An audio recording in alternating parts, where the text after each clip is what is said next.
You go into every game kind of understanding and knowing who shoots right and who shoots left.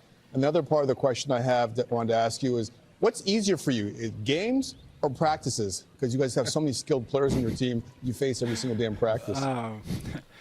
Yeah, it's actually one thing I asked our video coach to do when I got here. They'd put up like a lineup card and just have a little bit of a, not a rap sheet, but just like a few points on each guy. And I just asked them to add every hand to their names. If you got Carlson's lefty, Cutter Garcia's a lefty, Trouba's a right, like whatever the number is and whose it is, and then I look at that sheet and kind of try and memorize their lines and deep pairings. And you don't get it perfect obviously on rushes, but anytime we turn the puck over or anytime a line comes off the boards, I try and make it a habit to just be like, okay, I got 4 lefties and 1 righty, and the righty's the last guy out of the zone as a weak side D man. I have no one-timer options until they cross the plane, and then they set it up that way, and there's only one-timers for one side. So it's just one of those things that I've done over the years that I feel like it builds confidence on rushes. It's a very good rush team, so every time they pull up and you have a guy pull up and lay back, it's a one-timer option, and it's just paid dividends I think for me over the years. I've gotten smarter, and as a good skater, it's one thing that it kind of just has worked, and a little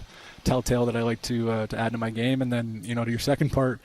It's hard. I mean, it makes you better. The speed that Nate comes at you with, Kale, those guys, Olsen's a hell of a shooter. Nellie's got obviously a lot of skill, and Choo-Choo's insane. So it's just, they can rip it. I've had a few bumps and bruises on the just on the practice sheet, let alone in games. So got out of there with a bruise on the lower body tonight. But no, it's a good team to be behind. You get better every day for sure. Reggie, we should give you a headset when you're backing up. You could be an analyst the way that you break down the game. Jesus. I would love it, Biz. I'm coming for your job when I'm done. Take it.